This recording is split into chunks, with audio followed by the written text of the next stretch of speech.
Amelia Earhart fue una pionera de la aviación que desapareció en 1937 mientras intentaba dar la vuelta al mundo. Iba acompañada por el navegante Fred Noonan y nunca se volvió a saber de ellos con certeza. No es exactamente un crimen, pero la desaparición de Amelia Earhart sigue siendo un misterio. Sí, pudo haberse estrellado en el océano, pero también existe la posibilidad de que lograra aterrizar de emergencia en alguna isla pequeña cercana. A partir de ahí, las teorías varían, que pudo haber sido vista, rescatada o incluso capturada por fuerzas japonesas. Otra posibilidad es que tanto ella como Noonan murieran por hambre, sed o exposición en esa isla, y que sus cuerpos fueran rápidamente consumidos por cangrejos de coco y otros animales. El caso de los asesinatos con hacha de Villisca Axe Murders ocurrió en 1912, así que el responsable lleva muerto mucho tiempo. El crimen ocurrió en una época en la que el uso de huellas dactilares apenas empezaba a aplicarse en investigaciones. No había técnicas forenses modernas como análisis de ADN o documentación detallada de la escena del crimen, así que hoy en día solo se puede especular sobre lo que realmente pasó. El caso de los Yuba County Five sigue siendo otro enigma. Han pasado casi 50 años y nadie ha dado información definitiva. Creo que todavía hay alguien que sabe algo, ya sea por haber estado involucrado directamente o por haber oído algo de segunda mano. Esa persona probablemente tenga ya unos 70 años y quizás sus recuerdos no sean claros, pero es difícil creer que no quede ninguna pista sin revelar. El caso de Asa Degree es otro en el que seguramente alguien sabe algo pero no se atreve a hablar. Personalmente, creo que es muy probable que estuviera siendo manipulada por alguien de su entorno o que un depredador oportunista la haya interceptado. Jan Spangler fue una actriz estadounidense que desapareció en 1949 en Los Ángeles. Su caso se volvió muy conocido porque dejó atrás su bolso con una nota incompleta dirigida a alguien llamado Kirk, y nunca se encontró su cuerpo. Con el tiempo surgieron muchas teorías, incluyendo posibles conexiones con el crimen organizado. El cuerpo de Jan Spangler nunca será encontrado. Si te limitas a los hechos de su caso, la respuesta parece bastante clara. He visto teorías completamente descabelladas sobre su desaparición. Tanto ella como su exmarido tenían vínculos con la mafia. Él obtuvo la custodia total de su hija durante el divorcio alegando que Jan era prostituta. Después, Jan logró recuperar la custodia con ayuda de amigos. Normalmente, cuando alguien no está haciendo nada indebido, dice la verdad. Jan le dijo a su madre que iba a reunirse con su exmarido para pedir más dinero de manutención para su hija. Para quienes buscan algún tipo de cierre en este misterio, el exmarido tomó un rumbo muy distinto en su vida después de recuperar la custodia. Se volvió a casar, tuvo más hijos, fue muy respetado en su trabajo y se retiró con honores. El nombre de la hija de Jan fue cambiado y terminó yendo a la secundaria en mi ciudad. Betty Belsab, de Soltera Sweetman, fue una profesora universitaria canadiense, nacida en Nueva Zelanda, que desapareció durante un año sabático en Europa en 1979. Meses después, su cuerpo fue encontrado. Es un caso poco conocido, pero bastante inquietante, en parte porque nunca se resolvió del todo y porque gran parte de la información disponible sobre ella en Internet aparece a través de su esposo, Cyril Belsab, quien fue sospechoso de su muerte.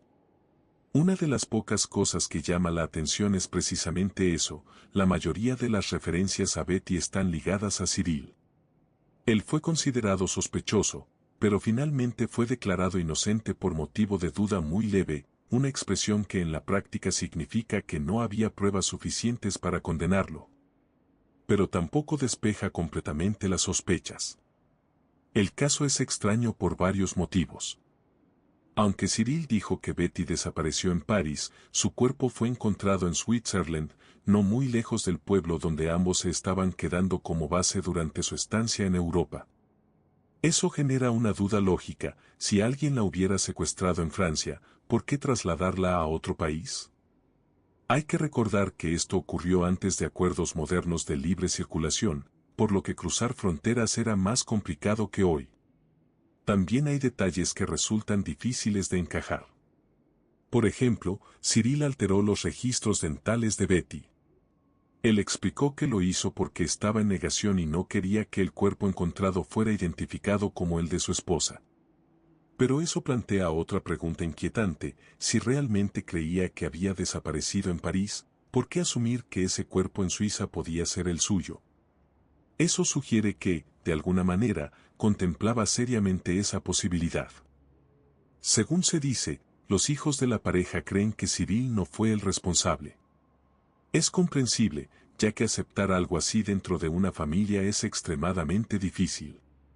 Pero desde fuera, el caso sigue dejando muchas dudas. No hay indicios de que Betty llevara un estilo de vida de riesgo o que se involucrara en situaciones que pudieran derivar en un crimen accidental o violento.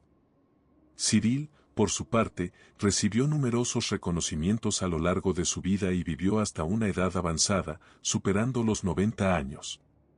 Betty, en cambio, tenía poco más de 50 cuando murió. Estaba trabajando en un libro durante su estancia en Europa, tenía una vida profesional activa y personas cercanas que la apreciaban. Da la sensación de que su historia quedó en segundo plano, eclipsada por todo lo que vino después. Otro problema es el paso del tiempo. Se ha comentado que en Suiza los casos antiguos pueden dejar de investigarse activamente, e incluso que archivos muy antiguos podrían haberse perdido. No está claro hasta qué punto eso afecta a este caso, pero es evidente que, a estas alturas, es difícil que queden testigos vivos o pruebas útiles.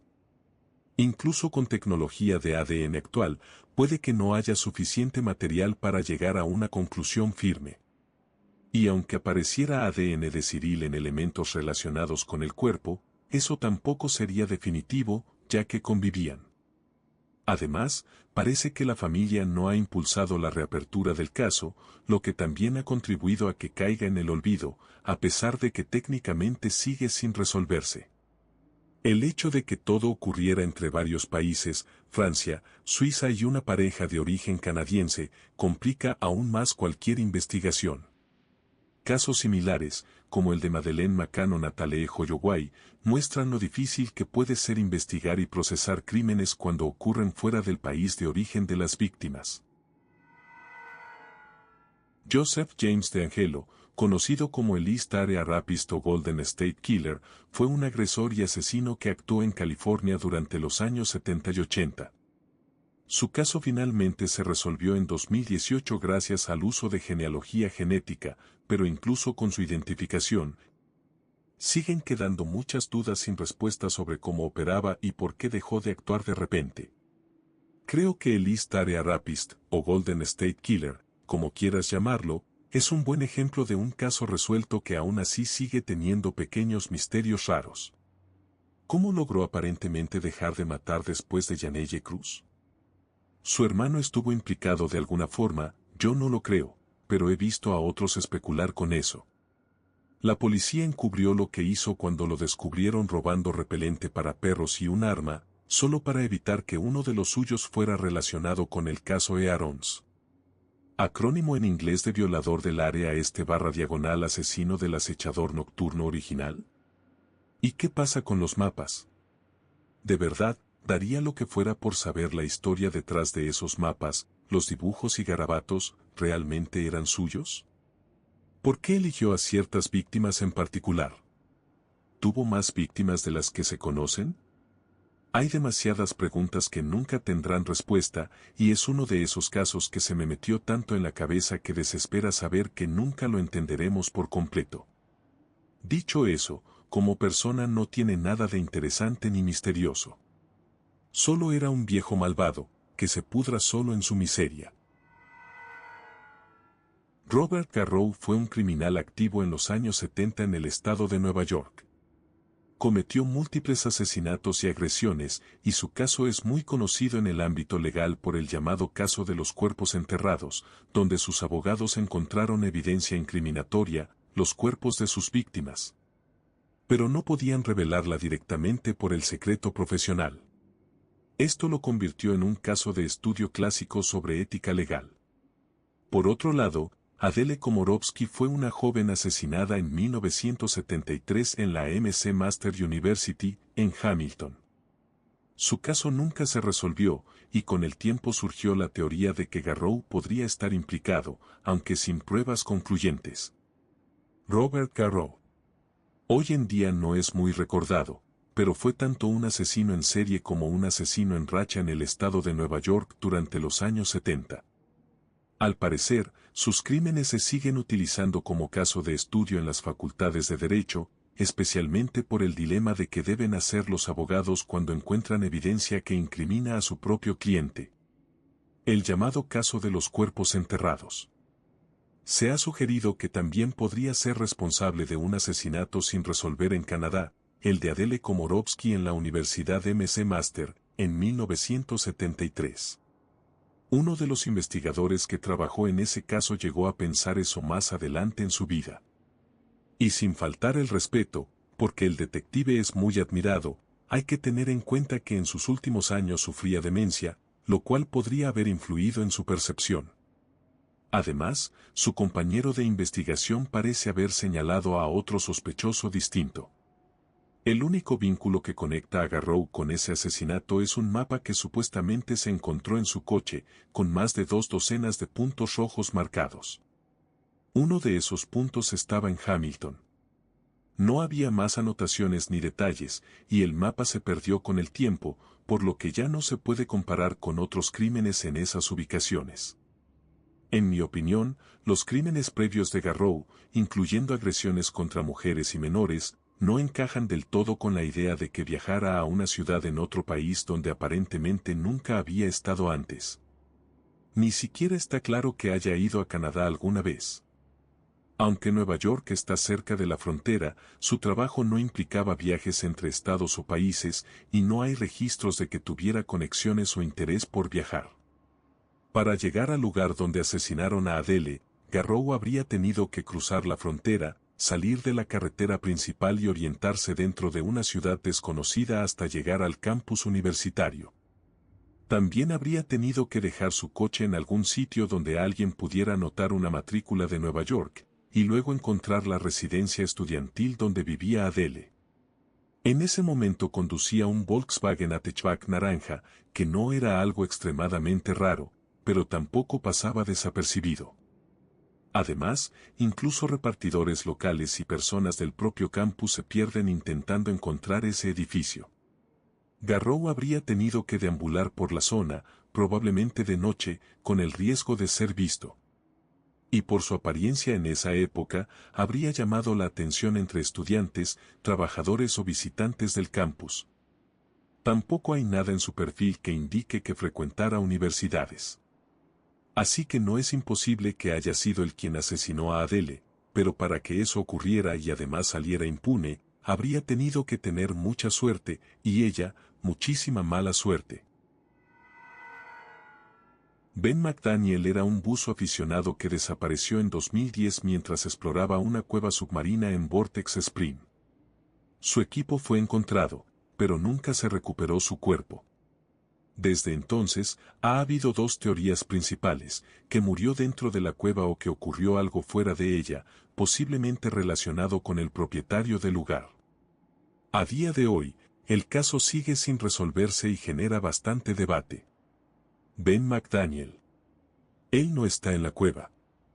La cueva tiene un espacio limitado, no es infinita, y él llevaba equipo que simplemente no podría pasar por ningún hueco extremadamente estrecho mágico.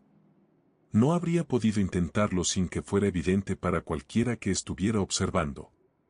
Tampoco quedó enterrado por un derrumbe de arena, porque algo así habría sido completamente evidente.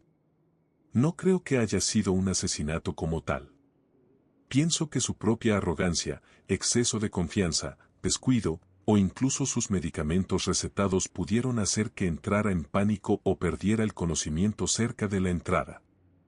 Eso habría llevado al dueño del lugar, que era bastante sospechoso, a sacar el cuerpo de Ben y deshacerse de él. Básicamente, el tipo casi se delató a sí mismo. Lo frustrante es que en su momento hubo una oportunidad de demostrar esa conexión, pero ya no. El cuerpo de Ben probablemente está en algún pantano, y su equipo fue vendido en otras ciudades. Con la actividad de caimanes en la zona, y considerando que el dueño llegó a amenazar a otra persona con deshacerse de su cuerpo en un lugar con caimanes, es muy probable que ya no quede nada de Ben que permita resolver su caso de forma concluyente. El caso de D.B. Cooper es uno de los misterios más famosos de Estados Unidos. En 1971 secuestró un avión, pidió dinero y luego saltó en paracaídas en plena noche. Nunca fue identificado ni se confirmó si sobrevivió. Los Yuba County Five fueron 5 hombres que desaparecieron tras tomar un desvío extraño hacia una zona montañosa. Meses después se encontraron algunos restos, pero nunca se entendió por qué terminaron allí. También se mencionan varios casos de personas desaparecidas muy conocidos en Estados Unidos, como los Springfield Three, donde 3 mujeres desaparecieron sin dejar rastro, o Johnny Gosch. Uno de los casos más mediáticos de desapariciones infantiles. Dudo mucho que alguna vez se logre identificar a Dan D.B. Cooper o que se determine con certeza si sobrevivió al salto o logró regresar a la civilización. Al igual que en el caso del Zodiac Killer, creo que ha pasado demasiado tiempo y lo más probable es que ya esté muerto. También he escuchado una teoría bastante creíble que dice que cualquier evidencia que pudiera haber quedado en el bosque, cerca de donde habría aterrizado, fue destruida cuando el Mount St. Helens hizo erupción. También dudo que alguna vez sepamos con certeza por qué los Yuba County Five tomaron ese desvío tan desafortunado hacia la montaña en febrero de 1978. En mi opinión, es posible que Gary Matías haya sufrido un episodio psicótico, o tal vez decidieron ir a visitar a unos amigos suyos en Forbestown. Ocurrió algún tipo de conflicto y terminaron huyendo o siendo perseguidos hacia la montaña. Es probable que Gary muriera en el bosque y que su cuerpo fuera consumido por animales salvajes. Por último, es poco probable que lleguemos a saber con certeza qué ocurrió en muchos de los casos antiguos de personas desaparecidas, a menos que se encuentren los cuerpos o alguien aporte información nueva. Entre estos casos están, por ejemplo, los Springfield Three, Scott Fandel y Amy Fandel, los Fort Worth Three, Lauren Rand, Johnny Gosch, Christopher Kersey, entre otros. Este caso se conoce como el misterio de los príncipes en la torre, uno de los enigmas más famosos de la historia inglesa. Durante la Guerra de las Dos Rosas, una serie de conflictos por el trono de Inglaterra en el siglo XV, 2 niños, Edward V y su hermano Richard of Shrewsbury, fueron llevados a la Tower of London en 1483. Poco después desaparecieron sin dejar rastro. Su tío, Richard III, tomó el trono, y desde entonces ha sido el principal sospechoso, aunque nunca se probó nada. Más tarde, Henry VII también fue señalado por algunos historiadores. El problema es que todo está envuelto en propaganda, manipulación política y falta de pruebas claras, lo que hace que el caso siga sin resolverse hasta hoy. Los príncipes en la torre. Incluso si encontráramos una confesión escrita a mano de Ricardo III, o de Enrique VII, lo cual personalmente veo poco probable. Esa parte de la Guerra de las Dos Rosas está tan distorsionada y manipulada intencionalmente que aún así no sabríamos con certeza quién los mató ni cómo ocurrió. Quien haya sido responsable de la muerte de los niños, o de haberlos hecho desaparecer, lo cual es menos probable, era alguien con muchísimo poder dentro de la sociedad. Probablemente un miembro de la realeza o un noble importante. Y las personas con poder saben muy bien cómo encubrir este tipo de cosas. Puede que algún día se analicen los huesos que encontraron en la torre en el siglo XVIII y que fueron enterrados junto a Elizabeth of York. Pero incluso si se hicieran esas pruebas, lo único que confirmarían sería que los niños murieron en la torre, que es la teoría más aceptada tanto en la actualidad como en su propia época. Además, autorizar ese tipo de análisis depende del monarca británico. Aunque Charles III prometió hacerlo, hasta ahora no ha mostrado interés real en llevarlo a cabo. Tampoco sería raro que no quieran remover demasiado el tema, ya que pondría en evidencia lo disfuncional que puede ser la monarquía como sistema, especialmente considerando que ellos descienden de los House of Plantagenet. Y además, durante siglos, mucha gente, incluidos niños, murió en la Torre de Londres, así que esos restos podrían pertenecer a cualquier persona. A todo esto se suma la confusión que ha generado la ficción histórica en la percepción del público sobre lo que pudo haber pasado con los niños. Lo que hace que probablemente nunca se resuelva de forma completamente satisfactoria. Dicho eso, no fue Margaret Beaufort. Las novelas de Philippa Gregory pueden ser entretenidas, pero por favor, no son una fuente histórica.